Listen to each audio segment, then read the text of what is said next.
Assalamualaikum warahmatullahi wabarakatuh. Selamat siang, salam sejahtera. Terima kasih sudah hadir Mas Agus Purwanto, sekretaris DPW sekretaris DPW Partai Gelora, sudah hadir di acara Metro Forum. Saya Haryanto. Sebelum kita masuk ke tema, kita ingin tahu dulu lah tentang Mas Agus. Karena jujur saya baru pertama kenal, jadi kita ingin tahu, apalagi ini Mas Agus mau maju sebagai caleg untuk DPRD Batam, di dapil neraka di Batam Kota. Rata-rata ketua partai itu ada di Batam Kota. Nah, kita ingin tahu dulu nih sosok Agus Purwanto. Sesungguhnya siapa sih Mas Agus? Ya, assalamualaikum warahmatullahi wabarakatuh. Waalaikumsalam. Salam sejahtera bagi kita semua. Terima kasih atas undangan dari Pos Metro untuk diskusi tentang di Pos Metro. Ini juga pertama kali saya ke Pos Metro setelah dulu ada di Pena ya. Jadi sudah lama dulu di Pernah ke ya? Sudah dulu. Saya di Batam itu 2007. Dan ya kalau dulu sering komunikasi dengan teman-teman media juga menjadi hal yang hari-hari saya lakukan. Jadi ya teman-teman salah satu yang teman-teman kayak Ajal, kemudian Mas Agus Barjana, yang sering komunikasi dengan dua orang itu. Saya 2007 dari Batam, kemudian ya sudah mulai beraktivitas politik memang dari zaman kuliah, di Partai Keadilan Sejahtera, kemudian dengan terjadinya perpisahan yang menurut kami ya itu akhirnya harus terjadi gitu, ketika Fahri Hamzah dan kawan-kawan kemudian diberhentikan atau dipecat, ya kita juga ikut dalam gerbong di Anies Mata dan Fahri Hamzah. Kemudian kita menggagas partai baru yang namanya Partai Gelora Indonesia. Itu Pak. Jadi kalau backgroundnya seperti ini. Kemudian ya sudah mulai beraktivitas politik memang dari zaman kuliah, di Partai Keadilan Sejahtera, kemudian dengan terjadinya perpisahan yang menurut kami ya itu yang akhirnya harus terjadi ketika Fahri Hamzah dan kawan-kawan. Saat itu kenapa memutuskan, kan waktu itu PKS ini partai baru lah ya? Ya. Kenapa memutuskan untuk itu? Itu lebih ke apa? Apakah ada beda idealisme dari dua? Dalam perkembangannya bahwa banyak ide dan gagasan yang kemudian diusung oleh kita itu memang tidak sesuai lagi dalam iklim yang ada di dalam Partai Keadilan Sejahtera, sehingga kemudian kita tidak mungkin mempertahankan diri di tempat yang tidak akan menerima itu dan gagasan. Akhirnya ya solusinya adalah membuat baru, dan ini bagian dari istilah kita membangun hal yang baru. Makanya kita menyebutkan di dalam Partai Gelora ini adalah arah baru Indonesia, politik arah baru Indonesia. Kita lebih memahami Indonesia sebagai keutuhan Indonesia, tidak parsial kelompok tertentu atau kemudian sentimen terhadap golongan tertentu, tetapi kita mengambil Indonesia secara utuh. Kita punya latar belakang yang berbeda-beda, itu hal yang biasa dalam Indonesia. Kita memahami sejarah terbentuknya Indonesia ini kan berdasarkan bukan satu kelompok, tapi multi etnis, multi budaya, dan multi agama. Yang itu kemudian ingin kita pertahankan. Karena adanya Indonesia, karena adanya berbagai macam itu. Nah, itu yang mendorong kita untuk meyakini bahwa perjuangan Indonesia ini ya perjuangan yang harus tetap berdasarkan. Sekaligus juga kita ingin mengembalikan, merimain masyarakat Indonesia tentang pentingnya persatuan itu. Bahwa lawan politik kita itu bukan sama anak bangsa. Kalau kontestasi demokrasi itu hal yang biasa dalam pergantian kepemimpinan, tapi bukan kemudian menjadikan pergantian kepemimpinan ini adalah menjadi sarana untuk saling bermusuhan. Karena sesungguhnya lawan kita adalah yang di luar sana. Dulu kan kita melawan penjajah. Nah sekarang kita ini melawan bangsa-bangsa yang ingin menjadikan Indonesia sebagai proksi misalnya, tempat mereka bertarung antar dunia misalnya. Ya sebagaimana dulu adanya misalkan perang dingin misalnya. Indonesia kan akhirnya diompok-ompok dan terjadi peristiwa G13 PKI dan seterusnya. Itu kan bagian dari geopolitik dunia. Bagaimana Amerika ingin menguasai Indonesia, termasuk juga kemudian Soviet juga ingin menguasai Indonesia, dan kemudian yang menjadi korban adalah kita. Nah ini yang ingin kita sadarkan kepada bangsa ini bahwa persatuan itu menjadi penting, bersatunya rakyat ini menjadi penting. Maka tagline kita adalah menjadikan Indonesia sebagai superpower baru. Kita ingin menerima bahwa dengan merdekanya Indonesia itu kita ingin menunjukkan diri kita, Indonesia ini sebagai bagian dari dunia. Itulah yang kemudian menjadi dasar utama kenapa Partai Gelora itu. Kalau Partai Gelora itu, apakah dia idealisme, kan partai itu kan kalau di Indonesia ada partai agamis dan partai nasional. Ya. Nah kalau Gelora sendiri ini partai agamis atau nasionalis itu? Ini terminologi yang sebenarnya sudah usang menurut kami, bahwa memisahkan ini kan produk yang sebenarnya cara orang luar untuk memisah-misahkan anak bangsa ini. Ada yang disebut sebagai nasionalis, ada disebut dengan agamis misalkan. Kalau kami di Partai Gelora ini harus sudah clear. Agamis dan nasionalis ini sudah clear. Ketika sudah menyatakan diri sebagai bagian dari bangsa Indonesia, ya sudah. Ideologi satu Pancasila gitu. Itu yang harus kita sepakati. Ideologi kita ada Pancasila. Nasionalis dan agamis itu ada dalam diri setiap bangsa kita. Satu contoh misalkan, teman-teman yang mengaku sebagai nasionalis, mereka punya komitmen untuk menjaga NKRI. Begitu pula juga teman-teman yang mengaku diri sebagai agamis, mereka juga ingin menjaga NKRI dengan cara mereka. Misalkan teman-teman yang Islam sekarang misalkan menganggap bahwa PKI akan berguna, dan mereka berarti benar, mereka tidak ingin ada PKI yang dulu pernah mengkudeta Indonesia kan dulu. Jadi ini harus sudah selesai. Kita tidak lagi harus bertarung atau berantem dengan masalah antara nasionalis atau agamis. Nah, tugas kami di Partai Gelora itu menyatukan itu. Kita ingin mengembalikan bahwa apapun pilihan kita dalam politik ini, satu dengan kita adalah bangsa Indonesia. Kalau itu apa yang disasar untuk ceruk pemilihnya? Apakah sasarannya ceruk pemilih dari PKS atau lebih luas? Kita pasti keluar dari ceruk. Kita akan keluar dari ceruk Partai Keadilan Sejahtera yang pernah menjadi basis kami. Karena kami menyadari bahwa Indonesia itu luas. Kalau kita hanya bertarung di satu sektor itu, ya kita tidak akan mewakili populasi. Nah, target kita adalah bagaimana menjadikan Partai Gelora ini menjadi tempat yang nyaman dan aman bagi seluruh anak bangsa untuk membangun Indonesia. Tapi Mas, isu-isu itu yang pokoknya kalau mau musuh atau mau koalisi, dan nanti ke depan juga seandainya ada kursi itu. Setiap mau musuh koalisi, kalau di situ ada PKS harus berseberangan. Kalau kita bicara ceruk kan, ya PKS itu cuma 8%. Ya. Kenapa kita bicara tentang 8%? Indonesia masih, kalau dalam ceruk ya masih ada 92% atau 90% yang lain. Dan target kita adalah menjadikan partai ini menjadi partai miliknya anak bangsa, bukan hanya sekedar di golongan tertentu. Yang pertama begini, kami ini kan yang belum punya kursi, jadi tesis itu belum bisa kita uji. Kita belum punya hak untuk mengusung kandidat. Kita hanya menjadi bagian dari pilihan. Setiap kita melakukan dukungan terhadap kandidat, kita selalu melakukan kajian. Banyak hal, ya. Masing-masing daerah pasti berbeda-beda. Ada kok beberapa daerah yang kemudian kita berkoalisi waktu pilkada misalkan kemarin dengan PKS itu ada juga.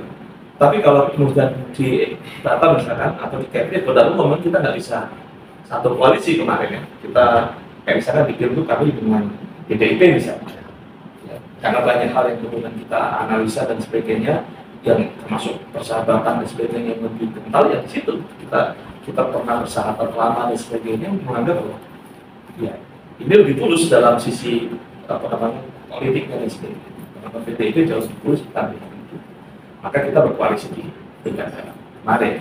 Ya memang kota ini kita nggak bersatu dengan PKS, tapi di beberapa daerah ya ketika kayak kemarin di Telinga kita juga dengan Nasdem, kemudian di Karimun kita juga dengan Golkar, tidak ada masalah.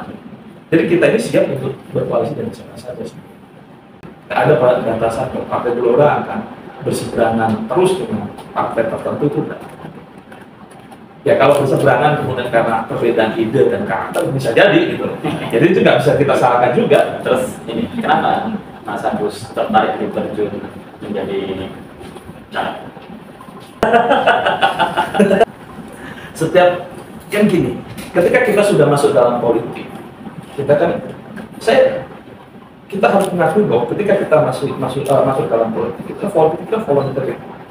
Tapi volunteernya adalah dia akan bersaing dalam demokrasi kepemimpinan atau dalam bahasa umumnya adalah kekuasaan. Karena Anda sudah masuk dalam partai, maka Anda harus punya visi untuk masuk di dalam legislatif dan eksekutif. Bukan? Karena ketika Anda masuk partai, Anda harus masuk dalam sistem itu. Proses demokrasi untuk peralihan kepemimpinan baik legislatif dan eksekutif ada di sini, di partai, dengan adanya pemilih itu. Ya mau tidak mau, suka tidak suka, kalau Anda sudah masuk partai politik, Anda harus punya frame berpikir bahwa Anda adalah menjadi bagian dari peralihan kepemimpinan. Nah, menjadi caleg akan salah satu. Harus begitu. Terus apa yang sudah dilakukan? Nah, kalau ini kan elektoral nih, soal keterpilihan itu ya pertama soal populer dulu kan, orang kenal dulu kan untuk dia mau memilih. Ya, popular vote kan berasal dari popular vote akan menjadi akseptabilitas, kemudian menjadi elektabilitas kan. Saya yakin semua caleg punya strategi dan pola untuk mengejar popularitas yang berbeda-beda, komunikasi politik yang beraneka. Dan dalam pemilu, kalau kemudian mereka mengejar sisi popularitas dalam kerumunan massa, itu tidak selesai. Yang harus kita selesaikan adalah membangun komunikasi untuk menyamakan frame. Kayak kita di Partai Gelora sejak awal, partai ini menjadi partai ide dan gagasan. Partai Gelora itu narasinya adalah ide dan gagasan. Maka kita yang mengajak bahwa kami hadir di Partai Gelora, orang-orang yang maju dari Partai Gelora punya ide dan gagasan seperti ini. Itu yang kita tawarkan. Kalau kemudian itu ditolak, ya oke. Lebih ke situ. Kita bukan sekedar kemudian bakti sosial, menunjukkan eksistensi partai, tapi kita lebih pada menawarkan bahwa Partai Gelora sebagai partai baru ini menawarkan gagasan untuk dijadikan besar dari sebuah awal baru. Tapi kan tetap harus sempurna masa kan. Bagaimana kita gagasan ide itu bisa? Ya. Itu sudah rumus alami bahwa kegiatan caleg atau kegiatan partai pasti akan melakukan pertemuan, menerang massa dan sebagainya. Itu hal yang biasa. Terus ini akan berbenturan nggak saat karena pemilu ini kan serentak ya, baik legislatif maupun presiden ya. Saya takutnya pemilihan presiden itu yang akan lebih kencang dibandingkan kan legislatif. Itu salah satu yang pernah kita tolak bahkan kita kan kemarin masuk di MK yang pertama kan kita menghilangkan 0% threshold presidensial threshold itu, yang kemudian itu target kita adalah salah satunya memisahkan. Kita kan juga begitu sampaikan. Sebenarnya kita kemarin menyampaikan kita kan menggugat di MK judicial review. Kita menyampaikan bahwa ada dua problem utama dalam pemilu saat ini. Pemilu serentak ini kan beda kamar legislatif dan kamar eksekutif. Kalau kemudian disatukan ini memakan rancu. Termasuk juga nanti pada prinsipnya adalah bagaimana kemudian ukuran suara pemilu lama digunakan untuk pemilu yang terbaru. Itu kan juga tidak relevan, makanya itu yang kita tolak sejak awal. Nah, mereka hari ini itu hanya memberikan keputusan bahwa ini belum waktunya. Dalam putusan, kalau nanti baca di kemarin gugatan kita judicial review di Partai Gelora, jadi bukan menolak, tapi belum waktunya. Kita memberikan argumentasi karena ini beda kamar, kemudian resiko yang jauh lebih besar, terus kemudian expirednya dukungan dari 2019 pemilu yang lalu dan pemilu yang sekarang, itu kita sampaikan. Boleh serentak, karena keserentakan yang disebut itu kan bukan serentak bersamaan, bisa juga serentak dalam 1 tahun, dalam satu waktu. Jadi ini yang kemudian kemarin kita uji, dan MK juga memberikan jawaban seperti itu. Artinya ya, kalau nanti ada partai, ada kelompok tertentu yang pernah uji judicial review lagi ke MK, bisa jadi putusan MK ya udah waktunya untuk diubah.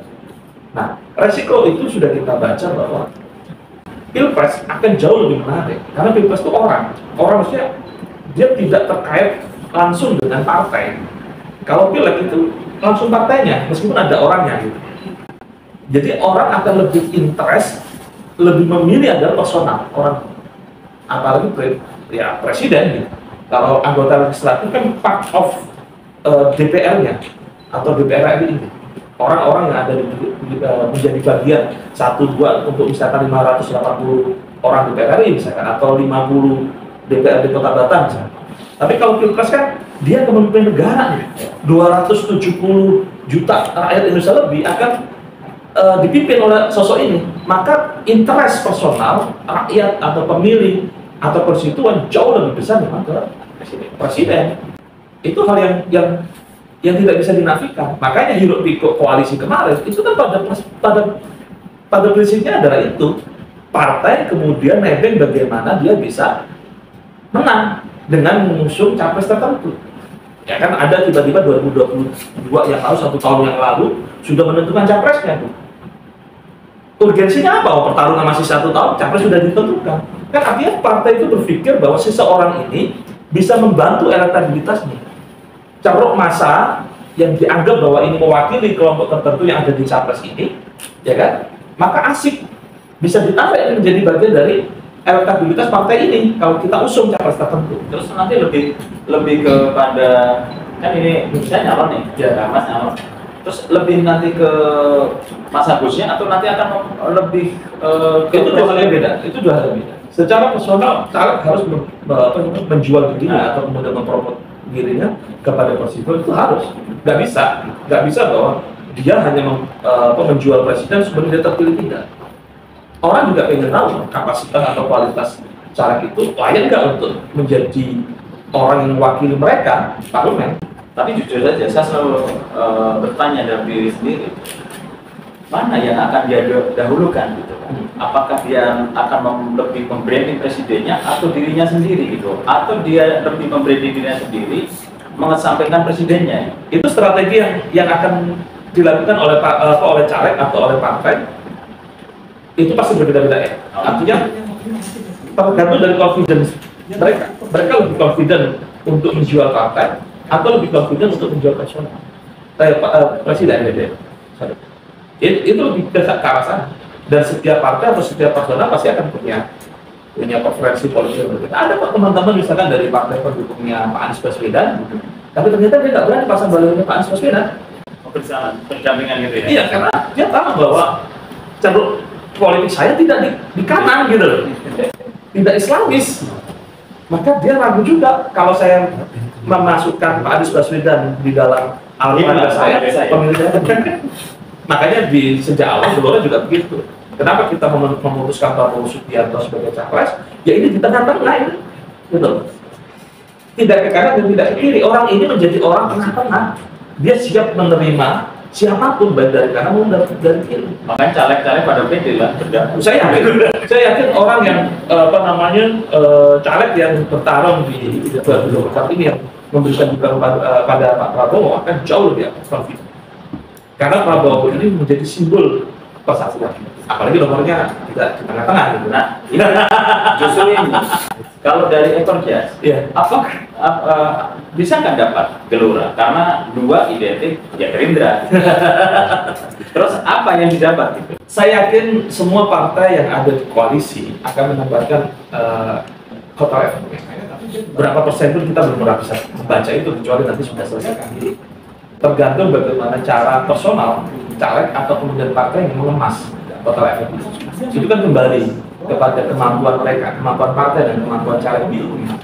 Terus kalau saya pengen tahu sih soal idealisme Mas Agus, seandainya nanti duduk sebagai kan sejak 2007 sudah ada di belakang, tentu sudah tahu persoalan-persoalan yang terjadi di belakang. Nah, Mas Agus ini oke lah kalau infrastruktur jalan bagus. Tapi kan ada beberapa persoalan-persoalan termasuk juga dengan kemiskinan dan pengangguran. Nah, seperti apa Mas dari sisi mungkin itu ya menjadi alasan kenapa beberapa orang yang kemudian meminta saya untuk maju di kota Batam. Karena saya lebih banyak di Batam dan di Jakarta ya, bermanfaat beraktivitas dan sebagainya.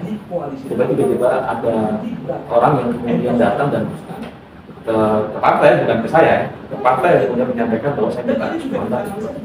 Karena beberapa kali saya sampaikan, kita pernah nggak sih membayangkan? Ini saya pernah sampaikan kayak gitu. Kita pernah membayangkan nggak? Ketika infrastruktur itu dibangun ya, dan megah, maka yang terjadi itu ada beberapa syarat. Yang pertama, kalau kemudian pemerintah atau ya legislatif dan eksekutif tidak mengantisipasi dengan baik, ini mungkin dalam 5-10 tahun ke depan Batam itu bisa menjadi tempat berkumpulnya banyak manusia dari luar, baik dari kota kabupaten sekitar maupun dari luar dari pulau-pulau yang lain gitu ya, yang di luar Sumatera. Kenapa? Karena melihat infrastruktur bagus, mereka punya harapan, oh Batam berarti menjadi tempat yang nyaman untuk bekerja. Itu pernah kayak saya sampaikan ke teman-teman. Ini problem kita loh, ini problem besar dan saya tidak melihat dalam 5 tahun berbarengan dengan infrastruktur yang dibangun itu dibarengi dengan kemampuan itu. Apalagi ada COVID kemarin yang kemudian membuat industri jadi lebih total. Nah, kesanggupan kita atau kesiapan kita untuk menghadapi ini di mana? Saya Indah, saya kemudian ke Kalimantan. Saya bertanya, kalau misalkan dengan infrastruktur yang ada di daerah, kalau lebihnya memang tinggal di daerah kalian, apa bisa? Hampir semuanya mengatakan senang juga tinggal di Batam, nyaman gitu. Bayangin. Nah ini menjadi PR kita, dan itu yang saya berkali-kali sampaikan. Bahkan di Jakarta juga ketika ketemu dengan Bang Fahri, ini problem besar. Padahal Batam atau Kepri ini adalah etalase Indonesia di wilayah barat. Bayangin. Makanya saya bilang, sebenarnya Batam ini ada tidak adanya wali kota yang bagus atau tidak bagus, ini autopilot karena dia etalase sebenarnya, pada prinsip dasarnya begitu. Tetapi kalau Batam punya wali kota yang bagus, kemudian DPRD-nya juga ditopang orang yang bagus, ini bukan lagi autopilot, ini lebih mantap lagi. Karena Batam ini otomatis menjadi etalase Indonesia di wilayah barat. Nah ini PR besar dan besar. Nah saya tidak tahu bagaimana 5 tahun terakhir, kan saya lebih banyak di Jakarta. Mungkin bisa juga teman-teman adik-adik kita yang lulusan SMK atau lulusan SMA malah ketinggalan karena yang masuk sudah kuliah, sudah S1, udah bagus gitu. Nah ini yang memang problem kita. Dan saya lihat 5 tahun terakhir ini terutama karena ada COVID dan sebagainya, kita tidak bisa menyalahkan satu dua pihak. Itu tidak selesai. Nah ini PR besar kita. Ya saya dengar Mas Agus juga yang terjadi di tukang Prabowo. Tim ses itu apa? Karena Gelora kan salah satu pengusung atau pendukung pasangan Prabowo. Nah seperti apa nanti cara menghantar ya, terutama di Batam soal isu-isu yang berkembang. Kan isu pusat itu kan termasuk ya, misalnya soal MK yang dinilai dinilai pemerkosaan konstitusi, macam-macam lah tuduhan-tuduhan itu. Seperti apa untuk mengcounter itu kan? Nah ini anak-anak muda ini kan kepengen juga dia kan harus mendapatkan edukasi politik juga gitu kan. Mereka itu kan harus dikasih pengetahuan soal nah saat ada kalimat atau kata-kata seperti itu, nah sebenarnya apa? Yang pertama yang harus kita pahami, Mahkamah Konstitusi, majelis persidangannya ini berbeda dengan pengadilan-pengadilan yang lain. Kalau Mahkamah Konstitusi ini yang diadili adalah norma. Apakah norma undang-undang atau setara dengan undang-undang itu bertentangan dengan undang-undang negara atau tidak? Kan itu. Dan partai politik hidupnya memang di Indonesia. Ya kan? Dan karena yang diadili adalah norma, itu berlaku untuk seluruh anak bangsa. Kita sama-sama orang. Kita tahu ini. Jadi kalau Pak Haryanto ketika menggugat undang-undang pers, ya, yang berlaku bukan hanya untuk Pak Haryanto, tapi untuk seluruh elemen pers yang ada. Kan begitu. Sama dengan yang digugat oleh misalnya teman-teman kemarin terkait dengan batasan usia. Yang pertama, putusan Mahkamah Konstitusi itu tidak mengubah norma karena tetap dibilang 40 tahun, tapi diperluas. Karena apa? Dan itu coba bayangin, itu 5 hakim itu menyepakati karena yang namanya pemilu itu electoral officialnya di situ. Jadi orang yang pernah dipilih dia punya hak juga. Jadi jangan ketika membatasi usia 40 itu pembatasan. Nggak boleh juga sama MK kan. MK ini sebenarnya bertentangan juga bahwa syarat capres-cawapres itu ketika dibatasi sebenarnya juga nggak bagus juga. Kayaknya tapi dia kembalikan itu menjadi haknya para pengambil kebijakan. Ya, open legal policy-nya kan di situ. Ini miliknya DPR, punya pembuat kebijakan, pembuat undang-undang. Tapi dia memperluas bahwa karena ada pemilu maka semua hasil produk pemilu ini juga berhak bertambah di situ. Maka siapapun sebenarnya selain Gibran itu juga bisa, bahkan Mas Robi misalkan anaknya Pak Ansar yang usianya juga masih 30 tahun juga bisa maju sebagai cawapres. Problemnya adalah ini menjadi kisru karena yang maju adalah anaknya presiden gitu kan, Mas Gibran. Nah, Mas Gibran ini kan bagian dari apa namanya sengkarut sistem yang sebenarnya tidak selesai. Satu, ada namanya presidensial threshold 20%. Coba bayangin, gara-gara presidensial threshold tidak semua orang bisa maju, ya kan? Nah, misalkan di kubunya Pak Anies Baswedan sudah ngunci sendiri 20%. Nasdem, PKS, kemudian PKB, selesai itu sudah bisa maju sendiri. Di PDIP sebagai parpol juga sudah sendiri bisa maju, tapi ditambah dengan P3 yang mendapatkan 4% ada tambahan. Oke, clear. P3 bisa menambahin, makanya PDIP sudah bisa maju sendiri dengan Pak Ganjar. Dan ya wajar kalau kemudian partai-partai yang lain juga mengumpulkan kekuatannya untuk membangun presidensial threshold 20% itu di kubu Pak Prabowo. Nah, Gibran itu kan menjadi faktor ini yang kalian ciptakan gitu loh. Kalian membatasi dengan 20%, ya kan? Gara-gara kalian kan di kubu Pak Prabowo berpikir kalau Pak Erick Thohir diajukan nanti partai yang lain, misalkan PAN mengajukan Pak Erick Thohir, partai yang lain tidak berkenan, Golkar mengajukan Erlangga, partai lain juga tidak berkenan, maka muncullah faktor yang netral di tengah-tengah yang bisa diterima semua pihak di koalisinya Pak Prabowo, namanya Gibran. MK sudah memutuskan, why not? Kenapa tidak Gibran? Dan ini juga kita analisa begini, Pak Prabowo ini nggak mungkin double. Itu juga statement beliau. Usia sudah 70 tahun. Maka faktor Gibran sebagai anak muda ini juga menjadi bagian kelegoan Pak Prabowo, mempercepat proses perubahan generasi gitu. Bayangin aja, biasanya itu 60% pemilih anak muda, 40 tahun ke bawah itu hampir 60%. Berarti pemilu berikutnya ini yang 60% ini mau dikemanakan? Apa program, apa kebijakan kita dalam masa kita nunggu 2029? Kenapa tidak kita mulai dari sekarang penataan ini? Jadi ini kan luar biasa kelegohan Pak Prabowo untuk menerima ini. Bagi saya, kalau ini anak-anak muda, kayaknya aja, anak-anak muda misalkan, ini ada orang yang dengan bijaksana memberikan peluang bagi anak muda tampil, masa nggak dipilih? Sesimpel itu. Nah, kalau kemudian ada, wah ini dinasti, ini cukuplah kita berhenti masalah dinasti. Ini kan pemilihan umum gitu loh. Tapi suara kepersoalan rakyat pemilih gitu. Menarik soal dinasti. Nah, seperti apa? Sebagai anak muda, gini, ini orang partai dan anak muda. Gitu. Saya nyamain gini, Pak SBY membangun dinasti kan? Ya, sebagai politisi, keluarga politik, ya, dia membangun dinastinya. AHY ditaruh di situ, ada Ibas. Bu Mega membangun dinastinya enggak? Ya. Ada bahkan cucunya akan dalam rakor partai PDIP, ini cucu saya akan maju dan sebagainya. Ya kan? Itu tidak bisa kita tutupi karena sistem politik kita memperbolehkan itu. Sistem politik, sistem kita memperbolehkan bahwa siapapun punya hak untuk berpolitik. Berarti Mas setuju dinasti ini? Dinasti ini benar gini. Indonesia ini tidak ada namanya dinasti sebagaimana kita pikirkan kayak kerajaan. Ya. Orang dipilih, kamu duduk di sini jadi presiden. Presiden ini pemilihan terbuka, rakyat yang memilih. Pemilihan secara umum. Nah, kalau kemudian secara personal masing-masing Pak Haryanto membesarkan anaknya, tumbuh karena punya kedekatan. Oh, saya sudah jadi misalkan jurnalis, saya akan membesarkan anak saya sebagai jurnalis. Kenapa kita larang gitu? Kita bisa dilarang.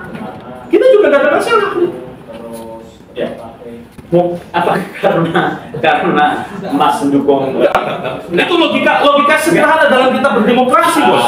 Dari beberapa saya diskusi dengan anak-anak muda. Iya, soal dinasti ini, terlepas Prabowo. Karena yang terjadi di kita sendiri, di daerah kita sendiri, ini kan dinasti ini. Ya. Murid bapaknya, anaknya, istrinya, memang tidak ada orang lain yang bisa. Betul, kita sepakat itu. Kita sepakat bahwa kok sepertinya tidak ada yang lain. Problemnya kan rakyat memilih. Problemnya kemudian partainya atau tempat orang tua dan anaknya berlindung ini juga menyukai itu. Tapi kalau saya nengok, problemnya lebih karena pertama nama besar bapaknya, kedua kekayaannya. Makanya saya sekarang kalau sama saya kalau Anda tidak setuju itu jangan dipilih. Kita menghukumnya di mana? Menghukumnya di TPS. Itulah Mas, gara-gara dia memilih Gibran, saya tidak milih Prabowo jadi. Jadi gini, makanya saya bilang, ayo kita keluar dari konteks suka dan tidak suka secara emosional. Kita keluarkan dari itu. Kan kita menjadikan pemilu ini tempat ajang untuk mencari bagaimana bangsa ini dibangun ke depannya. 5 tahun berikutnya kayak gimana? Kita keluar dari konteks itu dong. Saya yakin memang yang namanya emosional pribadi itu hal yang biasa. Tapi kenapa tidak kita coba kita membangunnya dengan rasionalisasi? Nah sekarang pertanyaan, apakah yakin dengan orang seperti itu akan menang? Belum tentu kok. Pak Maruf Amin, kurang apa wakil presiden? Anaknya maju di Tangerang. Kalah. Pak JK kurang apa? Lawannya kotak kosong.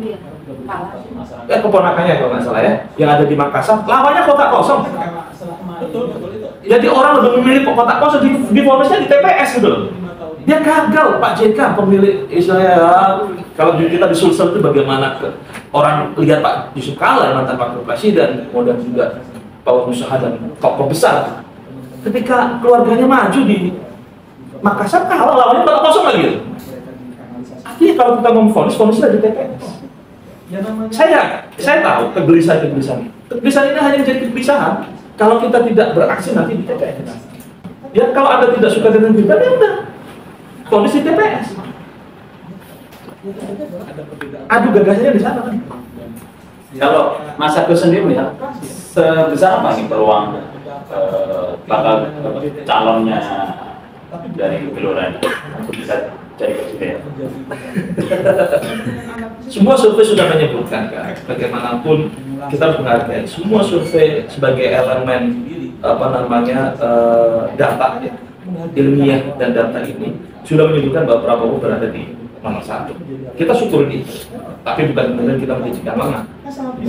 Karena kan survei itu kan saat itu juga, ya, misalkan periode baru tanggal sekian Oktober sampai sekian November, berarti periode itu ya nilainya sekian. Dan itu menjadi basis data kita untuk cara berkampanye, pendekatan dan sebagainya, termasuk nanti cara kita mengantisipasi penurunan suara dan sebagainya itu ya berdasarkan hasil survei itu. Ya sejak kita memutuskan Prabowo Gibran ini yang paling oke, berada di tengah-tengah, persatuan, partai yang paling musuh paling banyak. Pak Prabowo juga menjadi kalau kami di Gelora itu punya 2 sebutan. Ini adalah rekonsiliasi dan leadership. Kalau Terakhir saya nanti biar terkait soal netralitas. Nah seperti apa kalau dari Mas melihat? apa ya? Netralitas yang mana? Ya kan banyak orang yang takut, namanya juga anak. Anak itu apapun akan dilakukan. Itu udah nyinggungnya udah nyinggung. Ya. Sebagai presiden, kalau jadi kita bicara presiden ya, belum ke tingkatan kota, kan ada 2 irisan juga. Tapi kalau dalam presiden, kalau presiden itu tidak netral, saya yakin kok partai-partai pengusung capres yang lain yang bukan anaknya Pak Presiden, otomatis tidak punya menteri hari ini. Ya kan? Mungkin menterinya udah dipecat semua. Ya kan? Tapi nyatanya apa? Pak Jokowi tidak memecat menteri. Fair dong.